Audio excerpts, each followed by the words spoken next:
should have remembered. Hello and welcome to this week's episode of Partners in Crime. I'm Shawna. And I'm Annie.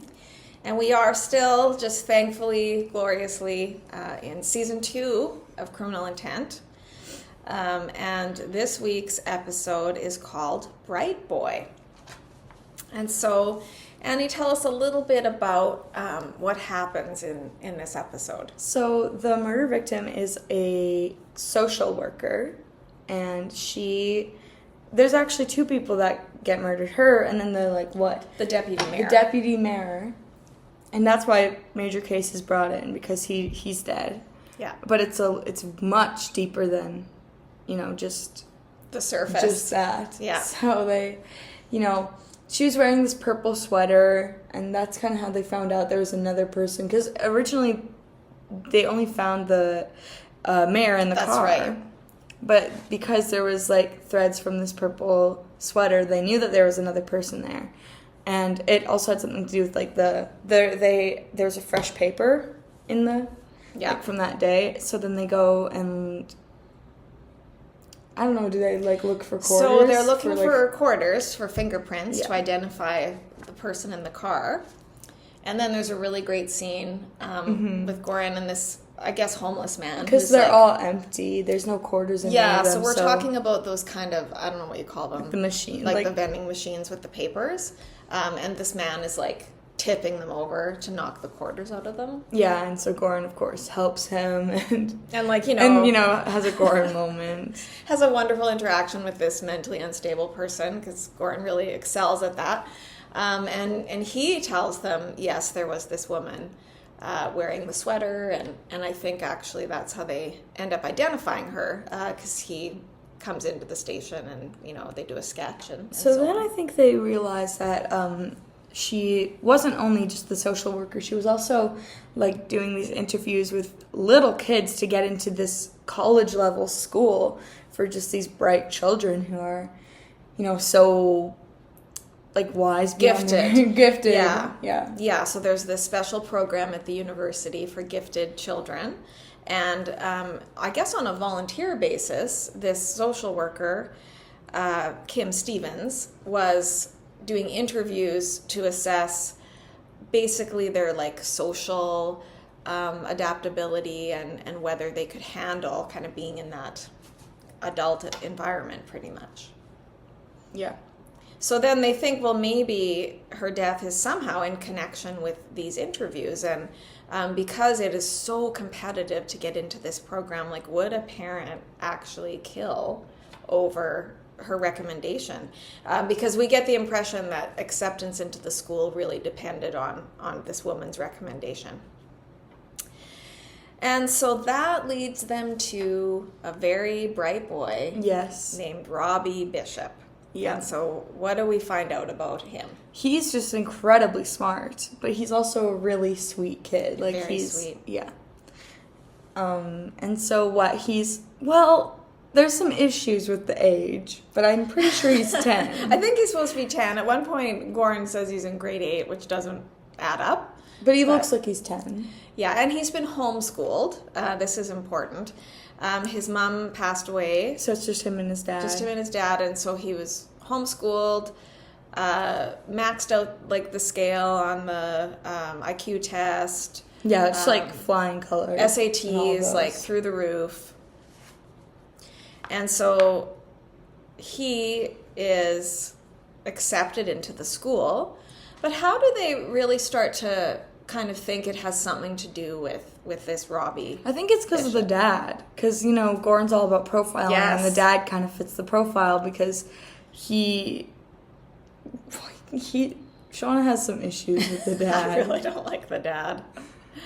But, yeah, he used to be in drag racing, and what else?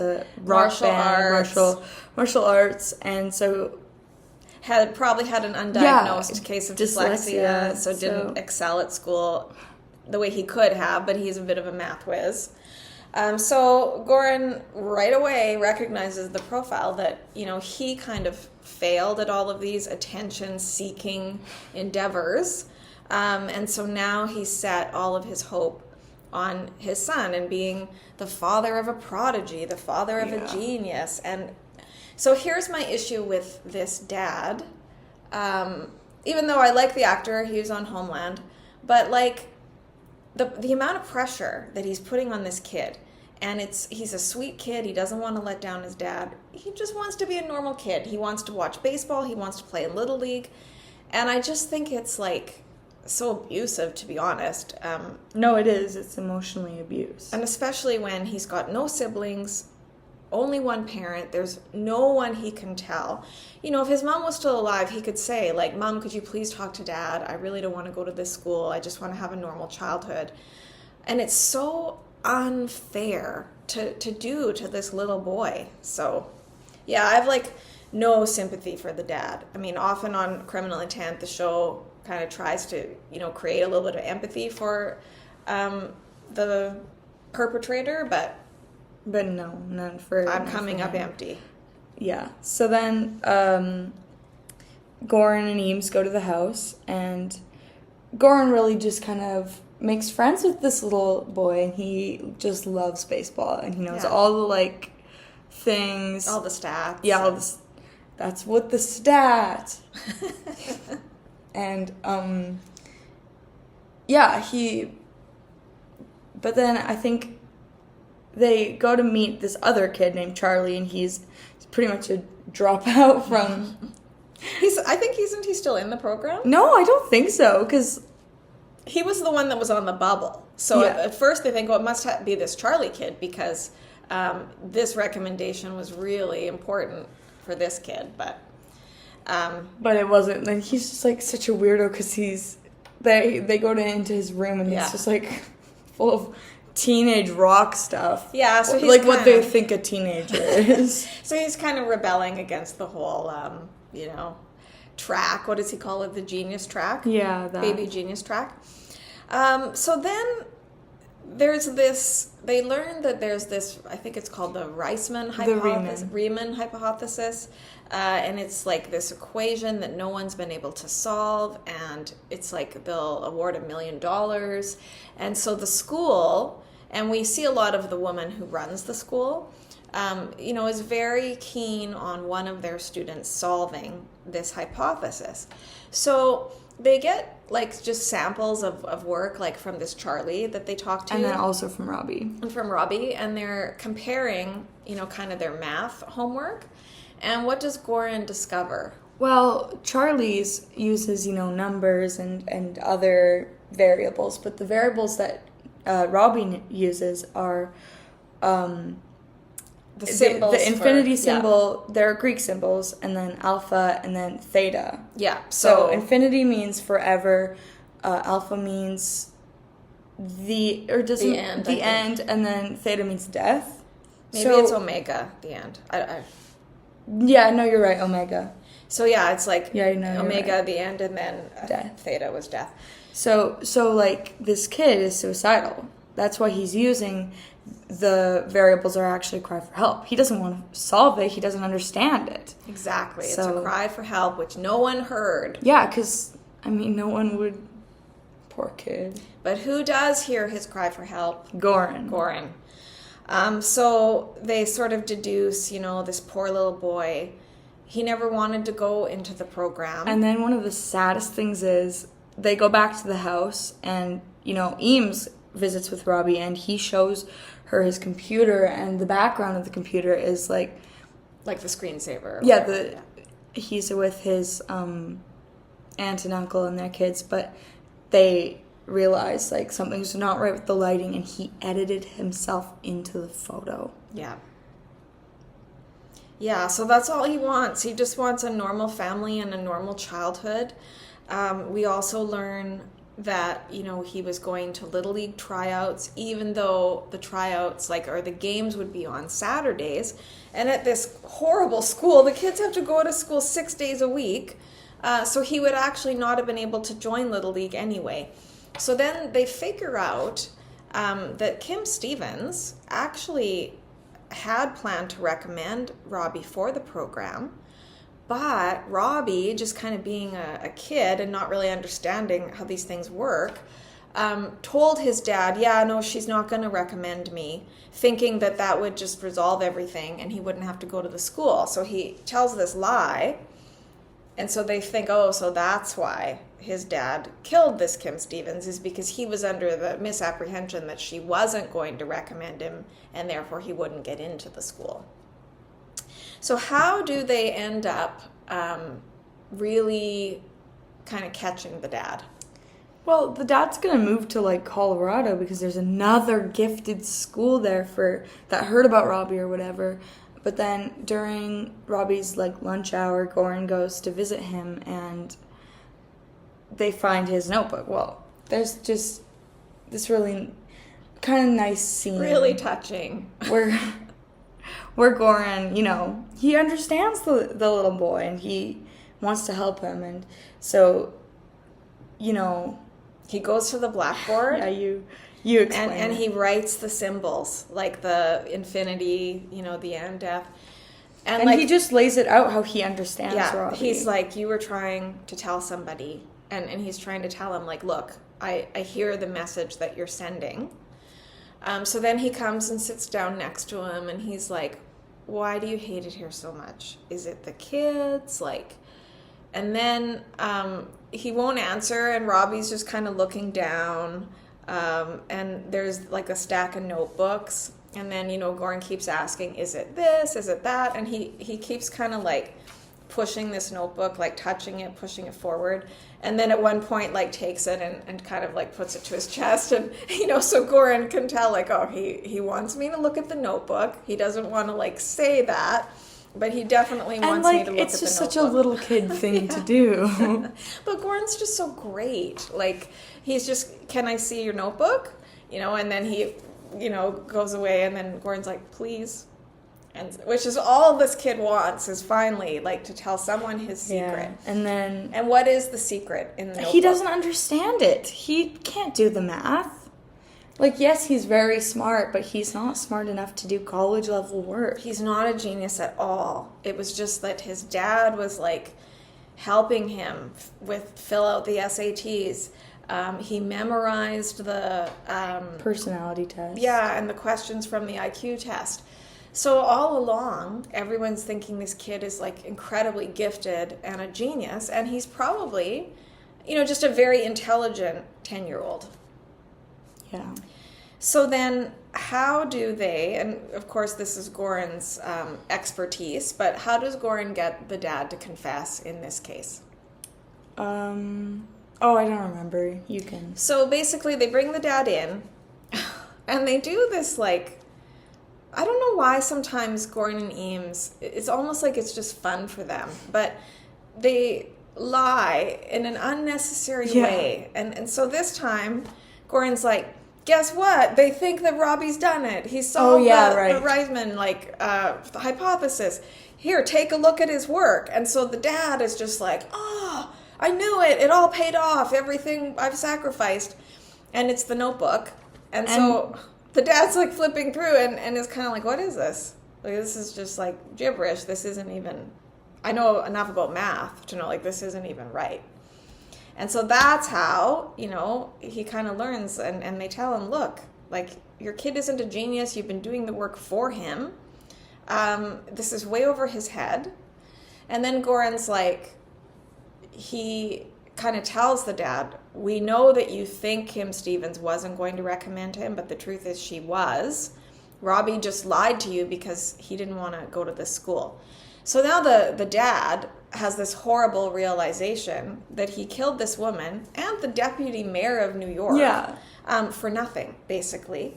And so then Goran's like, if you really love your son, just confess now. And he's like, why?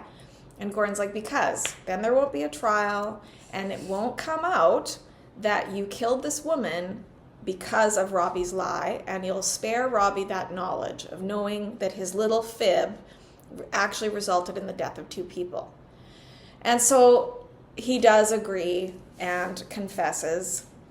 And the happy ending is that Robbie gets to go live with his aunt and uncle in Massachusetts. Yeah.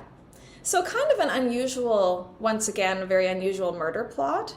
And it's sort of a different type of episode because we're not really in the criminal underworld or anything like that. It's actually just a school setting and, very normal. And we think it's the same set used for Yeah, at the university. It must be.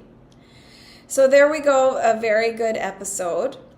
So let's get to our segments. So as our loyal viewers know, Annie likes to award Emmys for overacting, which is just one thing about Law & Order Criminal Intent. It is a showcase of overacting. And so this week's Emmy goes to... the Charlie actor. It really won me over when he's playing this guitar. Yeah. He's got the spiked hair. And it's I've never seen any real kid like that ever. But he really hams it up. And and the way he strums that chord, oof. And I also appreciate the mother in that scene. Yeah, because she's just so sweet. Yeah. And he's suburban mom. Yeah. And he's oh, the rest of us test tube babies. And she's Charlie knows he wasn't conceived in a test tube, and just kind of putting up with his antics. But very nice comic relief and some classic overacting. You know who else I would consider just as an honorable mention for the Emmy? So initially they suspect this couple. Yes. Oh, yeah. The social worker, Kim Stevens, actually just took their kids away from them because they're drug addicts. And so then they're questioning the dad, and he's coming down from, I don't know, crystal meth or something. And he's I only eat candy, and he's wigging out a little bit. And there's some good overacting there as well. So honorable mention to him. But probably our favorite segment is the Goran moment. And so this is the moment that just quintessentially demonstrates, Goran's character and uniqueness. So what's your Goran moment? Yeah, definitely when he's, helping with the quarters. But then there's also a different side of Goran where he's a helper, he needs to help people, and he does. He saves this little boy from, He saves his life, really. Yeah.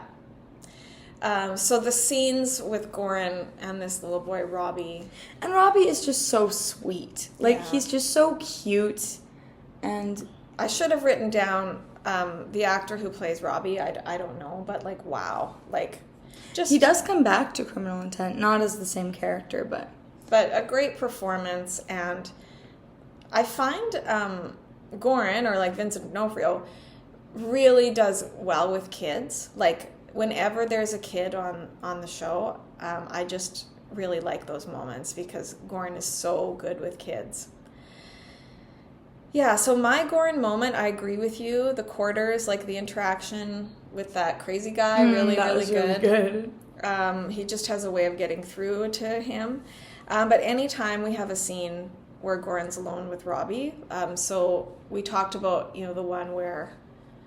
yeah, he's alone with Robbie and, with the notebook and all that. But another really good scene is the first time he meets Robbie. And they're talking about baseball. And Goran's what position do you play? And he's oh, my dad says it doesn't add value to my education. I don't really play. And then when Goran's leaving, he says to him, catcher. And then Robbie's what? And he's it's a thinking man's position. You're a catcher. And it's just a really sweet moment. Yeah. Yeah, so we hope Robbie, meets, sees Goran again, because Goran saved his life and, was a friend to him in this horrible time of his life. Yeah, and when Annie and I were watching, we both kind of had the thought of, when you see Goran interacting with kids that way, you sort of think about what kind of father he would be. And I think he would be such a good dad. Strange, Yeah. Unconventional, but... yeah, he just really understands kids and knows how to relate to them. So those are our Goran moments. And then another segment we like to do is the Eames one-liner. Yeah, and that would definitely be when they go to the room and there's just all these little kids trying to solve the hypothesis. And Goran is a little awestruck, and Yeah. then she's Oh, like, yeah. "You'll have to forgive my partner. He's feeling very humble right now." That is a good one line. Yes, very good. My pick is, so they're talking. Oh yeah, that's such a good scene. They're talking about like these personality tests, and then Eames is like, "Oh, I remember we had to do this the last year of high school," and Gordon's like, "Yeah, so did we." And then she's like, "How did it turn out for you?" And he was like, "I had to go to see the school counselor, and then I had to go talk to a shrink. How about you?" And she says, "I was so well adjusted, they made me prom queen." And Gordon kind of like makes this sort of, I don't know, has this reaction. And you get the like sad realization that Gordon and Eames would not have been friends in high school. They would have run in completely different circles, and probably in high school, like Eames would have been the kind of girl that like Gordon just wouldn't be able to relate to, right? Because yeah, she's so well adjusted and not complicated. So that was a good line. And what would you say the fashion moment is? Well, in this we episode? really liked this outfit that Eames had on, but we did end up getting into a fight about it. Because I swear that in the scene, like, she's wearing this black blazer, Well, it's like a jacket, really. fine jacket, and And it's got this stitching on like the collar. And yeah, like lighter white, maybe gold. And then she has a shirt on underneath, and I swear it's dark red. Like, I swear. I thought it was black. So it's one of those You thought it was weird black, sort of like the but- gold dress. But I'm just like, I don't even know what's happening because for the art, this is, okay, wait, give me a Like second. she's It's gonna probably take a long right. time Like to it's find it. probably a very deep burgundy, but like It, to me it just yeah. it really looked black. So I don't know, kind of concerned me that there's some kind of optical illusion going on. Well, that was like in Faith when I couldn't tell if that shirt was like, white. It was like the dress, like black and Yeah, I know. That's what I was thinking too. It's like that thing with that dress. which people are still arguing about to this day. Keep in mind, And what do you think the dress is? I can only see blue and black. See, and I can only see But the gold and here's white. the problem. I drew it black. Oh no! So yeah, here's the art. We got the like symbols. Actually, I didn't do this one right. But here's the scene we're talking about. We got the baseball, and then like he's holding his notebook. Then I also wanted to show him like happier because he's not always sad. Yeah. And this is when, yeah. So That's the our art. So thank you for that. Yeah, no problem. A But little, like, a little bit of oh, controversy. no.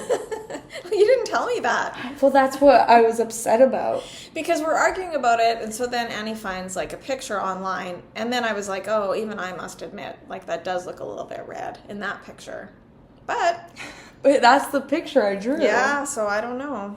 It's one of those things, I guess. We'll put the picture up, and you can decide for yourselves the color of that shirt. Yeah, tell us in the comments. Yeah. So, notably, no Rogers Yeah, no Rogers. in this episode, but we find she's actually not, there's a lot of them that she's not in. Like, I thought she was in most of them, but I not feel like you always. either get Rogers or Carver in the episode. Like, that's... Well, Carver's always in it, though. No. Well, what's one that he's not in? Like, in the early seasons? Well, okay, in the early seasons, sure. Yeah. But, like, in season 3, he's not in it all the time. Okay, well, we'll have to keep track of this and report back. And so let's talk about why this episode, and actually this is another one that ended up in both our top 10 lists. So sometimes it's just on my list or just on Annie's list. This was the first... Oh, this is a good story. This was Okay. the first one that my dad showed me when I actually, like, went home. Because I watched Phantom with Shawna. So the first time was Phantom, and it was just because she wanted to see Michael Emerson. Yeah, and then I went home and I was like, yeah, I really liked it. And my dad was like, well, I've got an episode for you. And so we watched it and I really liked it. And then I think the next Saturday that I came over here, I was like, yeah, I've been watching some Criminal Intent with my dad, and you were like, what? Which ones? And, or did you say, like, I know which one I was to like, watch? okay, I know which one to watch next. And I was all excited to show her Bright Boy. And I was like, which one? And she was like, Bright Boy. And I was like, oh, I've already watched that one. And she freaked out. It was like, I was really mad. Such a funny. I was really mad because, like, I thought this would just be such a great sort of next one. Because, you know, the good thing about this one, it's not, like, gory. It's not grisly. You know, it's set in sort of an educational environment. So I thought it would be a really, really good one. And she'd already seen it. And I mean, I don't think she'll ever forgive my dad for that. But that just set the trend of, like, me being excited to watch an episode with Annie only to find she's already seen it. Okay. Like, yeah, I'll blame everything on me. Okay, but why is this episode in your top 10? So yeah, that's partly why, because of how you saw it. But as far as the actual substance, what do you like about it? Well, I've already said I don't like the ones that are just about revenge and whatever. I like it when the plots are unique. You don't see that in any other, you know, TV shows, and you definitely don't see anybody like fighting. It's just such a unique plot line, you know? And then it would be one thing if, yeah, he killed her to get his kid in, but then they also added the whole level of this kid is depressed, he needs saving. Yes. And that's what I love about it, that Goran can save him. He can understand this kid, and now that kid is probably living his best life, and he can probably, you know, be the catcher. Yeah. Because he doesn't have his dad there to ruin it all for him. Exactly. I agree with everything Annie said. I like this episode because, you know, for like a detective show, Criminal Intent, like, sometimes surprisingly really pulls on the heartstrings. And this is probably, like, the best example of that, because this little boy, like, I just want to adopt him. Like, your heart goes out to this little boy, particularly when, you know, that scene where he, like, gives him the notebook and then he turns away and he's crying. And we don't know what it is, but, like, Goran's flipping through the pages, kind of glancing back at him, and is like, has your teacher seen this? Has your dad seen this? And we're like, what is it? And then Robbie says, I just have to try harder. And it just, like, breaks your heart.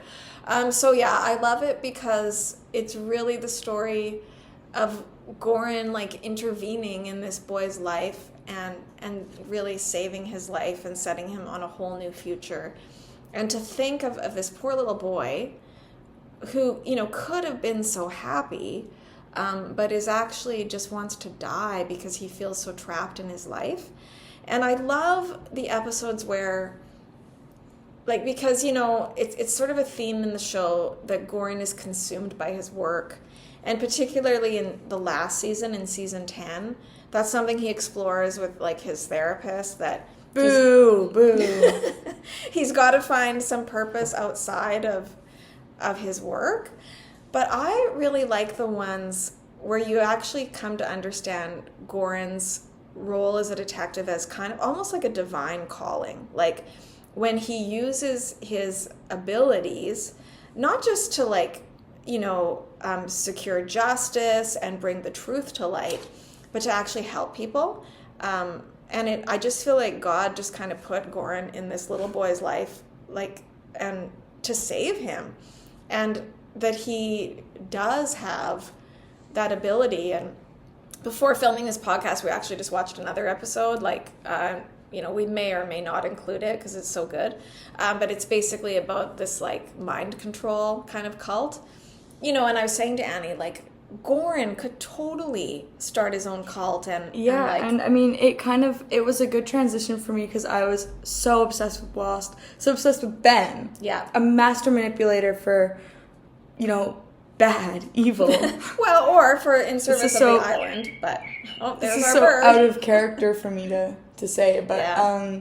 But then to Goran, who, you know, manipulates for good, mostly. Yeah, who is probably equally matched with Oh, Ben. yeah, I want to see, like, a between them, you know. Yeah, like, so the episode... Well, actually, we do get one. We do, but like, if those somehow, if there could be a crossover with that character, because, like, yeah, the other episode we just watched, you know, Carver makes this shocking comment to Gorin where he's like, a mind even you can't unlock.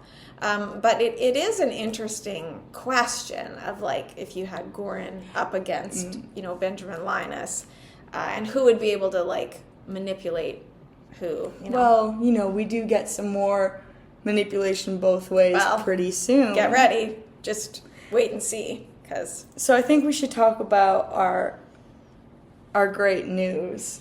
Oh, yeah, we have some great news. So it was so funny because we're planning on going to the Calgary Comic-Con. Yeah. Because there's just an amazing lineup. Lord of the Rings and... our previous podcast. Wonderful Lost. 3 people from Lost are coming. Yeah. And that's just, like, so exciting. So we'd already planned on going. And so, you know, I'm getting way too involved. I'm looking at who's going to be at different Comic-Cons with who. Yeah. And so, you know, Desmond was in Albuquerque with Olivia Dabo. And so that's my next prediction. I'm calling it because, and I get to make this prediction because Frodo, Elijah Wood, was in what? Vancouver. Vancouver with The one and only. the only Cookie Kaspari. She should have remembered. Who we have featured extensively already on this podcast. Yeah, so I was like, okay, like, Shawna, what if she comes to Calgary and get, like, middle of math class, and, I like, get a days text. days later. Maybe the day after I said that, I get a text. She's in Calgary. So now I'm gonna be I the one, the knew only. Annie was in class, but, like, I got an alert on my phone. And so, you know, I'm like sneaking in texts. So I was like, I can't wait until she's out of school. So I sent her a text just like, Annie, guess who's coming to Calgary? Cookie Kaspari. Like, come on. So, you know, I drew this wonderful. Should I? Sure. Yeah. Bonus art today. And again, this will probably, you know, be included in Annie's committal hearing for Carmel Ridge, but, like... Don't say stuff like that. I can't find it anywhere. But, here it is. Right, so we got the Calgary Comic-Con, right? The Hobbits. Yeah. This is me. So I have, like, you know, Shauna's maternal for... feels maternal for Robbie. I feel maternal for... like, young Elijah Wood. Who's, like, you know, way older than her. But. Well, yeah, but he's my son. So then this is me explaining to Elijah Wood our, like, comic. And he says, we don't care. Then we have the Losties up here. And I'm saying, so if you could just pass this on to Michael Emerson for me. And they're all very weirded out. Yeah. And then we have the Roger guy, because the Roger guy is this guy I met last year, and we just so happened to both be Dharma workers. So I'm saying, are we like soulmates? And he's really upset, and he's like, guess so. And then we have 2 criminal intents here with Joe Gage, and I don't like her, and I'm screaming, kidnap her at her. I don't. Yeah, so just to explain... well, they should know this if they're watching this podcast. Yeah, Martha Plimpton from The Goonies, because like, Sean Astin is coming, I guess. Like, so they're, you know, they try to do sort of reunions so that you can get, like, group photos. So when one cast member from one thing is there, then they, like, obviously try to recruit others. So there's a bit of a Goonies reunion. And so, but Martha Plimpton, in our, like, who cares about the Goonies? To us, Martha Plimpton will always be Joe Gage is the worst because she kidnaps Eames. Like, you're not allowed to do that. But then her father supposedly, allegedly, kills Nicole Wallace. Yeah, we don't accept that. No. But anyways, this is me talking to the one, the only Cookie Kaspari, and I'm saying, so what was it like to witness the most important line of all of TV history? And she's very confused because she probably thinks I'm there for, like... Stranger Things, of course. Or, you know, something That's why stupid she's like there, that. is because of Stranger Things. But to us, she will always be Cookie Kaspari. And she should have remembered, right, that that's who she is. But now that you mention Joe Gage and her dad, I wonder if he will come, because Why would he? because Smallville reunion. Because there's like several people from Smallville. Then I might actually freak out, like, and not in a good way too. Well, because like don't kill Nicole Wallace. Don't kill Nicole Wallace. Don't like allow your daughter to kidnap the Eames. Alexandra the Great, called by some. That's a pretty good nickname. This will come up in later episodes, but like in the later seasons of CI, the show kind of takes a direction we don't like, that the plot lines become more like just too extreme. And I know some people really liked that development, and even the actors liked it because it gave them a bit more to do, but we don't really. No, we don't. It's just too much of a sharp turn. Like, we like it how understated it is, because then when there are these moments, like, you know, when Goran like crumples up a piece of paper and throws it at Eames' empty chair when she's on maternity leave, like, that is a rare sort of show of emotion, and so it means more. But then when you have this like life and death situation where Eames has actually been kidnapped, it just goes too far. Yeah, but I do like the scene where he like sees her in the hospital. So do I. Yeah. So a great episode of Bright Boy. The only thing that was missing was there's no Goran and Eames like pretending to be married undercover, which is always, you know, kind of brings it up even higher notch. But don't worry, guys. Yeah. Oh, yeah. We'll have lots of those. So again, Bright Boy, like when I think of Criminal Intent, if I was gonna, you know, someone's like, is it good? If I was thinking of episodes to recommend, this would definitely be one of the first ones that I would say. Just excellent all around. And so, yeah, we really enjoyed telling you about it. Should we talk about next week? No. No. Yeah, it's just the anticipation is too much, but... I know, I woke up and I actually almost started crying because because I want to get to the Nicole Wallace episodes so badly, and I was scrolling through my, like, Nicole Wallace board. Well... waiting for Shawna to wake up. We just have to survive one more week so that we can finally introduce our podcast. Yeah, then who cares if we die? Then we can die. No, we've got to go to Calgary. Right. And meet Cookie Kaspari and all our other friends. Mm-hmm. So, thank you for joining us. We're, like I said, just season 2. I don't know. Like, I feel like in a way, season 2 is taking over this podcast because almost half of the episodes. But that's